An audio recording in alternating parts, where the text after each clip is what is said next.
Good morning, Chris. Good morning, sir. How are you doing? I'm better now. Good.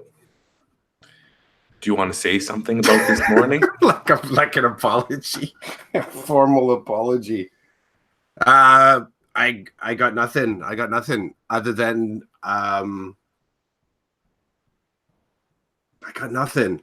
So I'll just do the details. So round 7, booted up the computer, had Chrome there waiting. Came back here about 7:40ish, saw that Chrome had crashed, then went to reboot Chrome, which somehow Chrome and the Mac operating system decided to go for a coffee break. And then it's been in reboot mode for the last 40 minutes. That's it. Well, you're here now. I'm here now. And we're going to talk about our reflective practice, correct? Sure. Let's do that. Well, we're going to have some fun with this, right? Yeah. Like, it's not going to be, okay, step 1, step 2. No. So one of the things we listed in the description of our talk today, of our presentation, is around sketchnoting. So do you want to show what you have so far this morning? Okay. So absolutely I do. So here's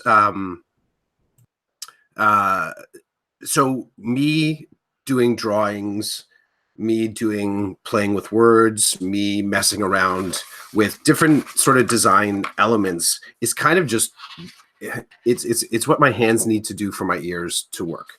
So at any given time, like the journal that I carry with me to school is full of Post-it notes stuck to it and different colored markers, writing, printing, scraps from found text. So I mix it up quite a bit. And I just find that my brain, I find my brain has to make a choice between fascinating itself. So just, it's like I'm going through all these hyperlinks in my head. Someone says something, I'm like, oh, this makes me think of this and this and this and this. And I keep going off into the field. So in order for me to hang my focus, I find I have to capture it somehow. So as I was waiting, I did a couple things actually. As I was waiting, I did some meditation, which was, I don't know if it was helpful. And I'm just sort of scribbling, my truth as I'm waiting for my computer to acknowledge that I'm in the room. So that was the I guess a part of my reflective practice, a part of also the the capturing some of the ideas that you and I do on the weekly is some sort of a picture that, wait, I'll show your favorite. I know you weren't a big fan of the sparkly one. It's sort of putting together something that will not only help remind me, but also it sort of comes down to, this element of reflective practice is also done, the Decoded, we do it kind of out in the open as well. So at some point, I know that we're going to be posting a link for someone to make it easier to find. So there's a small element of this. I don't think it's not on the front end of when I'm doing it. I'd say 95% is kind of stream of consciousness stuff. And then just before I take a snap of it to use it for our website, some of the creative for the Decoded Creative, I might play with some of the coloring or, erase a scribble line or something. So yeah, it's interesting to go back and look at some of them, because some of them I don't instantly remember, like this one here. I don't instantly remember what it was that was fueling me there. And like, that's just a big hot mess unless I can. Success, failure. Well, that's appropriate. Decoded. There we go. I think for me, what's interesting is the fact that, like, for example, this morning, as you're in the middle of trying to make your tech work, and get everything in order, you take the time to grab the pen and you start drawing and writing, which I think, like, from my understanding of who you are, grounds you in a way. Yeah. I can imagine. Well, I was getting the text messages from you, and they were not the cool, calm Chris Clough that I'm accustomed to. They're more the, ready to toss something out the window. So I think even like as practitioners, as teachers, what we do to help us reflect on what we're doing keeps us grounded, keeps us focused, because it's very easy to become unfocused. It's very easy to become discombobulated in a way, depending on what's happening in our work and what we need to do to kind of stay on track with our work. Would you agree with that? Okay, it looks like Chris stepped away for a moment. So what I'm going to do is I'm going to talk a little bit about using vlogging as a way to keep yourself reflecting on the work that you're doing, looking back to see if the goals you've set for yourself are being met. So let me give you an example of kind of how I started on that road. I guess my reflective practice came from blogging. And when I started blogging, it was going to be done in a way to be able to monitor my progress around my own learning. So I was starting a new experience. I was starting like a project of sorts, and I wanted to be able to capture my learning as I was going through it without having to worry about sharing it in a non-digital way. Hey, welcome back, Chris. I'm just talking about the evolution of my reflective practice. So I'm just commenting on that it started with blogging, and it started from the need or the want to record my learning as I was going. And I wanted to do it in a digital format so that if I needed to share it with somebody, I'd be able to do it. If it was done in an analog way, like written in a book or something, it wouldn't be as accessible to people who are interested in looking at it. And, there's no way that I would want to actually like pick up my book and give it to somebody because it's kind of like my lifeline. So I went directly to blogging, and it was scary. It was scary because whenever I'd write a post and I'd hit publish, it would live in my corner of the internet, but it was still on the internet, right? It was still out there for people to run into. And then once I started giving out the address for people to go and see what I'm doing, why I'm doing it, how it's helping me or how it's not helping me, it was just always there for people to see. Anyway, that's how it started. If you want to, I'm going to fast forward to today where I can take my camera at work, my phone, and I can record 2 or 3 minutes of my thinking about what's happening at work or what's coming up at work or just a topic that I want to talk about. What happens with that is it gets recorded, gets thrown up on YouTube. So it's used for people to see if they want to kind of involve themselves in the topic that I've been talking about. But more importantly than that, it allows me to view it, to think about my thinking, and then to help me evaluate whether I'm moving forward, whether I'm moving backwards, what my next steps will be.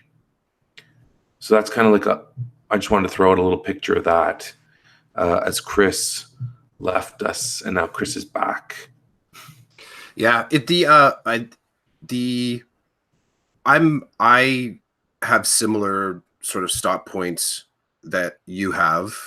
I think I had experiences in the classroom. I had two different things happening. I discovered that I wanted to share classroom experiences with families. So back in the day, starting with Twitter and the hospitality class that I was teaching, using Twitter to have a private account, and I could take snaps of what was going on in the classroom and the parents. It so happened that a lot of the parents that were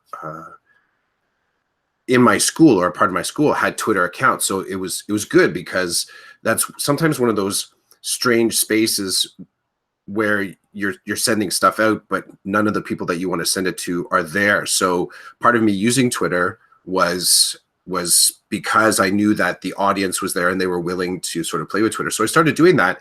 And then I realized the kind of like the one side of it, me using Twitter to share student learning, or any sort of, I guess, social media or digital media to share student learning, was one half of my digital practice. The second half, I started to realize I wanted to share my thoughts on that. And I tried doing the straight up blogging. It didn't catch for me. I do it. I do it sometimes. What I really liked, though, was capturing audio and digital. So I, for a while, was just capturing my audio thoughts, walking from class to class. And I have a bunch of voice memos on my phone from,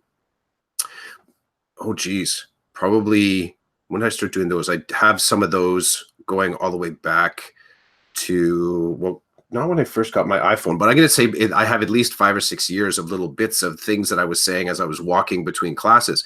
And I like having that experience because sometimes I've been asked, well, how do you take the time to sort of like put these things together? Because the scheduling of reflective practice, I think, it's kind of a critical piece to figure out for some teachers. And my answer is just walking class to class. Now, the audio, the fidelity isn't great because you're walking through the hall, there's announcements and all that kind of stuff. But what was more important to me was capturing it as it was sort of in the wild, like being able to grab it right when it was happening. And listening back and looking at some of those things has been really valuable to me. If it didn't always inspire me to new thinking, but it was great reminders of, where I kind of went left, but there was a right. I didn't take that path. So it kind of reminds me of former options that I can sort of bring forward. Moving forward through that, I started doing some vlogging, and what I really enjoyed doing was vlogging while walking home from work or being outside walking the dog in the morning. So I have a collection of those as well. And then somewhere between the two, when I started to play with digital media and being comfortable with hitting the post, putting it out there for other people to see. I like how you said, so other people kind of run into it. I think that was entirely my thinking, is that, well, I seem to have made it through some of these hoops of just, I don't know, I guess there's a little bit of an embarrassment factor, or a little bit of, being uncomfortable or nervous about having your thoughts outside your own head. But once I kind of got beyond that, as in I was using Twitter and I was doing audio captures and I was communicating with parents as well, it seemed like a natural progression to say, well, how do I tap into what feels a little bit more authentic for me? And then that's where I started to use YouTube to do some vlog capture.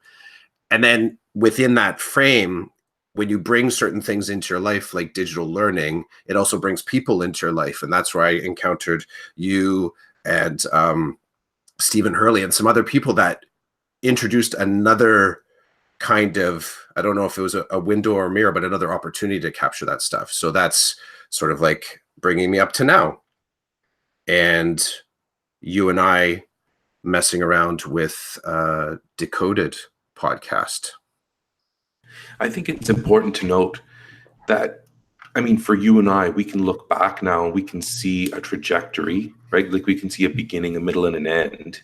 And I don't mean end as in like final. I just mean as we look back and we reflect on the journey of reflective practice, you can see that there's a variety of modes that we use. But I feel like, for example, I don't blog as much anymore, but I still do blog, just not as much. And the whole audio thing really caught my attention for a long period of time. And so when I look back, I can see the different modes that I've used. So like blogging, so actually taking time to sit down and to type something out and write something up. And then moving into like audio, podcasting type stuff with the reflection piece there, and then video. And then now it's like going back and forth between the different mediums, if you will, depending on how I'm feeling. So now that I've done the different I've used different ways to reflect. Now, depending on how I'm feeling, is the route I'll take. So, for example, generally speaking, when I want to reflect on the work I do and its connection to leadership in education, I tend to write a blog post. I'm not 100% sure why. I tend to write a blog post, and I have a leadership blog where that's kind of where I keep those thoughts and those reflections. Now, recently, I kind of took the vlogging and mixed it with the blogging with respect to my leadership and education. And I think the only reason I did that was because the initiative that I was participating in was around innovation and leadership. And so what I did there was I thought about, okay, how can I make this authentic and like hit the topic and meet my needs for my practice? Well, the answer was I'm going to vlog it and then use that. So what I did was, after that was over, I shared it with the person running the initiative, and I said, I don't know how other people are providing you with artifacts of their reflective practice or their journey as they try to innovate and lead at the same time. So this is what I did. I vlogged about it at different points in the process to share successes, to share failures, to share next steps, to share, thoughts, ideas, concerns. Here they are. Here are 3 vlogs. They're like 5 minutes each or something. This is how I've decided to reflect on my process, my journey. And sometimes it's not reflective practice. Like sometimes it's you just want to record what you're thinking, record what you've done. The reflective component is when you revisit it and you consider what you talked about, how you talked about it, what you said, and then what it might do, like to give you direction as you move forward. So I think it's important that not everything we do is about the reflective practice. Sometimes it's just like, I need to get something out of my head. And there have been blog posts, and podcasts that I've not revisited. Just having done or created whatever was created was enough for me to kind of provide me with some direction moving forward. But the most powerful learning has come from revisiting, re-listening, and considering, like comparing, okay, this is how I'm feeling now, this is how I was feeling then. What's happened in between those 2 times that has me feeling better or has me moving in a direction where I feel like it's going to benefit my students or myself. And I think that's like the dynamic importance of considering a way to reflect. Like, I know some people will write a journal, and that's great, but that's not what you and I do. You and I are more into the digital component of the reflective practice. We're experimenting, and we're kind of coming to new ways of doing it through the old ways or the former ways, which now, I talk about as more cyclical. Depending on what I want to do, I'll go back and I'll use the tool or I'll use the medium that will best serve my reflection at that time. And so there is a journey to it, but there's also the being open and dynamic with the journey and doing different things along the way. Like, I think you and I talking about this today is a great way to reflect on the things we've done to help us reflect. Yeah, I totally connect with your, sharing your vlog, sharing your digital portfolio with others. We talked about this. I was taking an AQ this year, and for probably 30% of the responses that were kind of part of the mandatory discussion pieces for the AQ, I submitted videos for.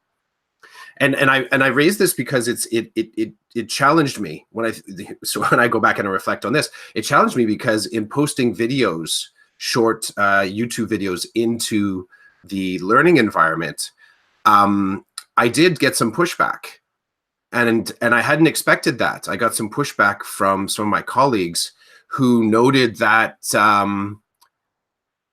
they noted that it was difficult for them to, I guess, absorb what I was throwing down. Now, it's not that they were adverse to it. It's not that they were adverse to it, but they did notice that they didn't learn as easily when it wasn't a written blog post. And I didn't change my practice because I felt like I was kind of rocking what was authentic for me. But it did make me think about, when we send out one of these posts, or you hang something in a public portfolio, that there'll be people within your audience that you might not be connecting with. And the discussion afterwards sort of bore that out. So, I posted the video. That was sort of like the first response. I didn't continuously post videos after that, but I did engage in conversations around learning methods, and I actually offered additional ways that the individual could turn on some functionality within YouTube to use the subtitles and to find the not the script for it. I'm dropping the words here. What's it called? You could find the transcript for it within YouTube. So they actually were able to read the words if they wanted to. One of the interesting, I guess, expansion points from getting used to using this medium is that I think it's made me more eager, more hungry to create. I find it draws, using the digital tools, it draws me into using my my creativity in different ways, and flipping between something that I might be drawing on the paper to scribbling something into one of my journals to then posting it online. I'm starting to get a deeper understanding of the creative practice, and this is really important for me because I'm so impulsive in how I create. I don't have a great method or a structure to how it comes out of me, but I'm starting to see the necessity for developing a structure only in so much as when I create a piece, whether it's a piece of poetry or writing or a podcast, I like how it slows me down a little bit, because there'll be things that my brain, so when I conceptualize something I want to create, my brain doesn't automatically say, here are the barriers. So it just says, kind of go for it. And I tend to. And so, but what I have had happen before is then I hit a barrier. I'm like, oh, I've totally stalled the train now. And I kind of lose track of what it was I was trying to create. By having something on paper, by having some audio, by making a video, by having a blog and sort of existing in this space, I'm starting to be able to kind of problem solve even before I need to. And I think you mentioned something too, when I start to create something, it could start on paper, but kind of quickly I go, no, you know what? I can do this in video instead. And I might just kind of take that as a draft and then shift to video. So there are some posts that work better in one medium. And I guess this is one of the big pieces of learning from using this as reflective practice, is that you can't force it. If you really want to hit something that feels like truth to you, you got to kind of go with the resource that works best for you. And I think this might be, I haven't been in a discussion yet with colleagues or other people that have, let's say, a multi-layered portfolio, where it says, how are we making sure that we're promoting this type of reflective practice, where sometimes you're on paper, sometimes you're making a video, sometimes you might podcast, sometimes you might just use meditation. And there's an interesting space there to sort of look at reflective practice as far more multimodal, so that we don't get kind of hemmed down in it has to be one specific way. I haven't helped anyone that tries to track my reflective practice, because I haven't always built it with the exterior in mind. I'm trying to make it as as connected with what I'm feeling in the moment and the learning that I'm having. And sometimes, in fact, trying to do that and connect it to student success is another layer of challenge. So, do you think, like, for someone starting off or considering how they might want to reflect on their practice, do you think it's important for them to consider how it will look like on the outside? Or is that to you totally secondary, and that the issue should be you need to find a way to reflect upon what you're doing to help you move forward and not really be concerned with how this might look on the outside? you know,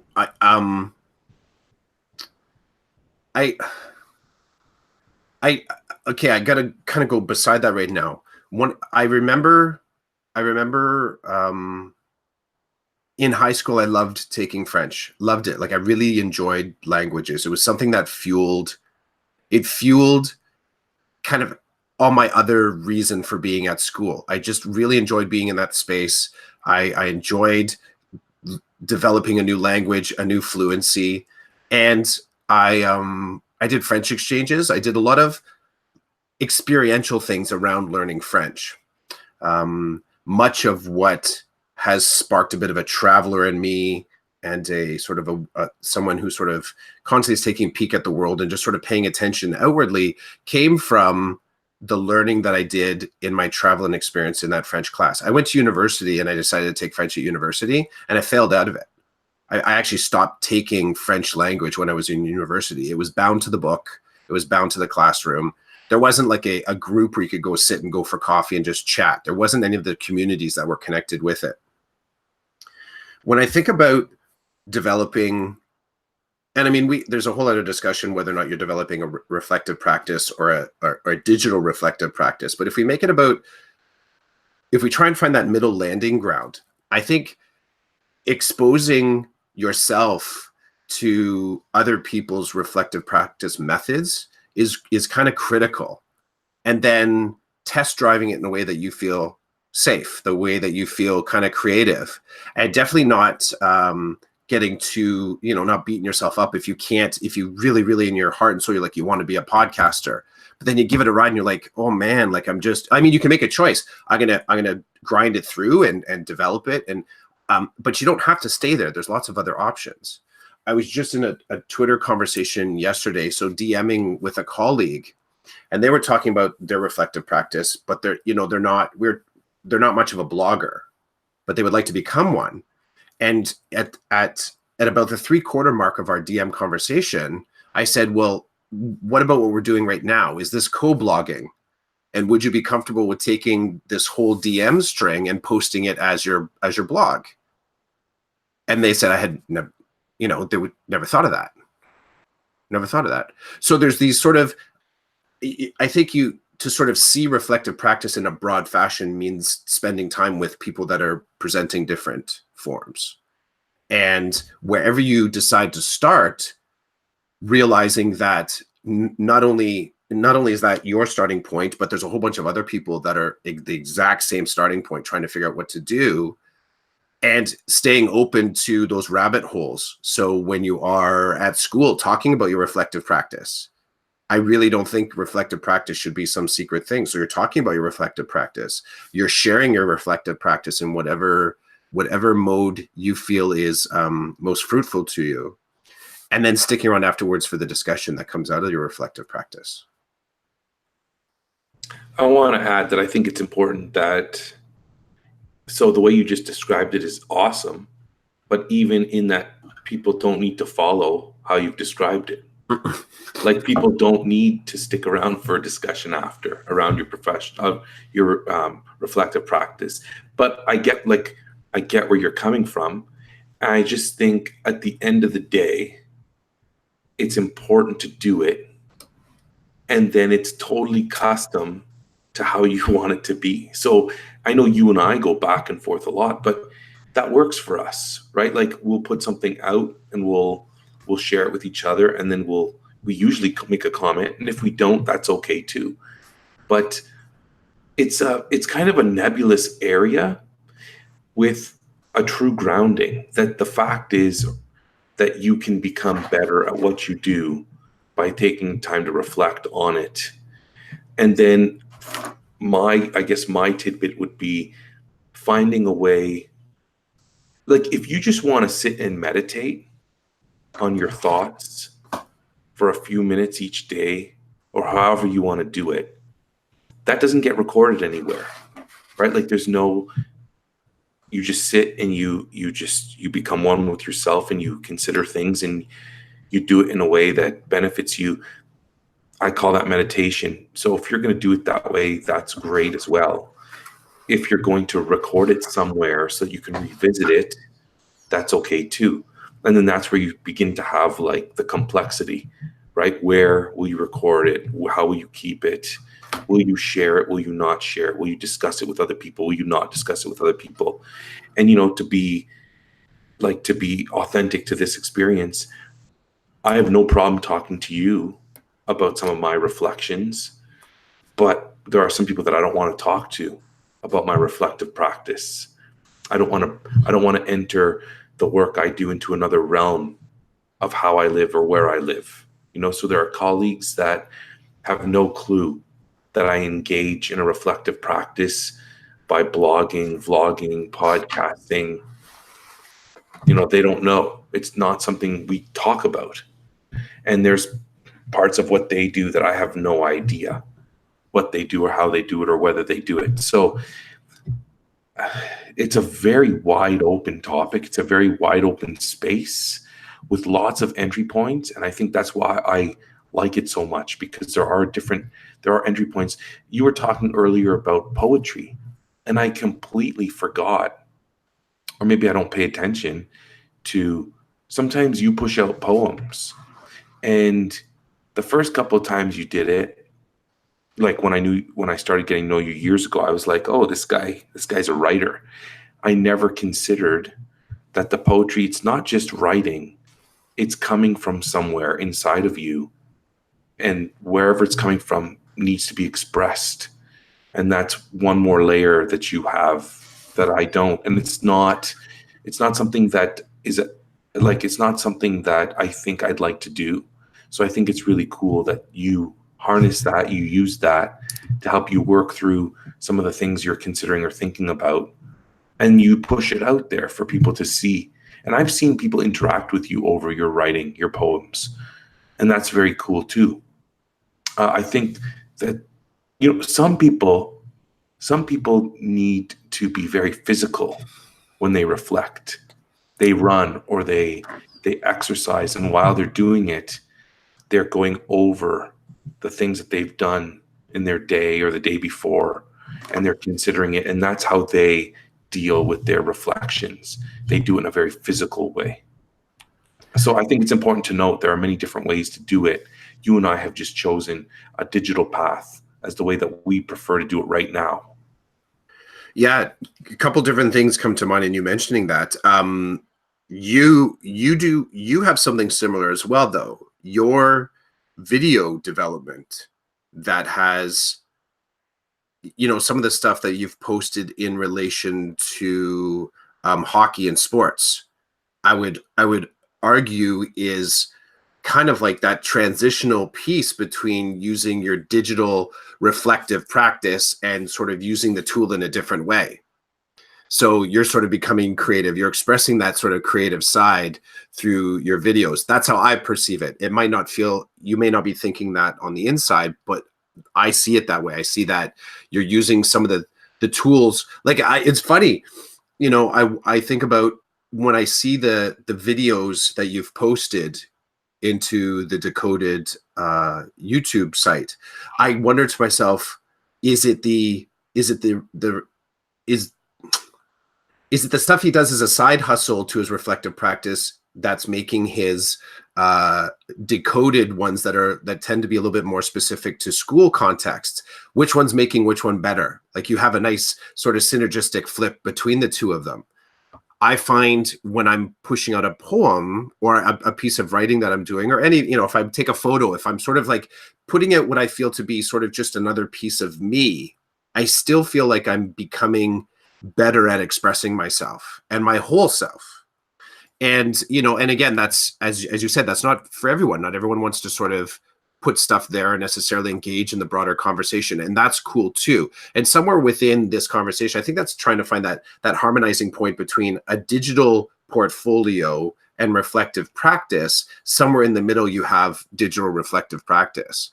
And for me, I've come sort of naturally to this, but I've come into the spaces where other people are not where I thought they would be. So really FindSlice, asking someone to be a part of the Chasing Squirrels podcast, and they were on board until their job changed. And then they said, well, I don't think I can talk about my practice anymore because my job has changed and I'm not really comfortable now talking about it.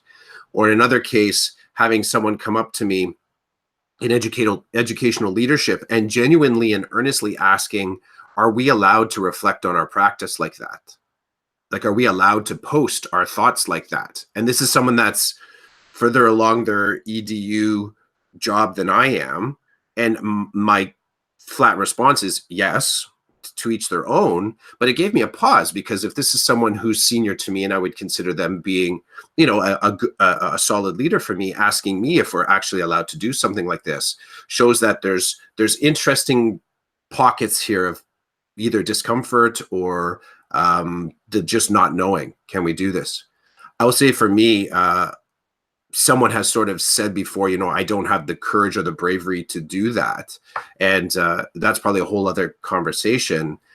I actually come at this in a very practical fashion, is that I want to push out my thinking in a way that I'm kind of taking up space in EDU so that someone can run into my thinking. I actually do want people to run into my thinking. My hope is that they come back and they chat with me a little bit. But I'm also okay if they don't, because underneath that, I feel like I'm being creative and sort of expressing myself in a way like you and I are expressing ourselves right now. Awesome. Well, on that note, Chris, it looks like our time has come to an end to talk about reflective practice with respect to the whole MAD PD structure. So it was a lot of fun. Thanks for putting it together and for making time and space for us to talk about our reflective practices. Thank you for being a safe space to land. No worries. And kind of just jumping in as I'm texting you and saying, we got to flip this and you're going to have to get it started. So happy to have anyone that cares to learn more, reach out. You can find me at Chris J. Clough on Twitter. And you can find me at rchids on Twitter. And have a great Sunday. Yeah, you too. See ya.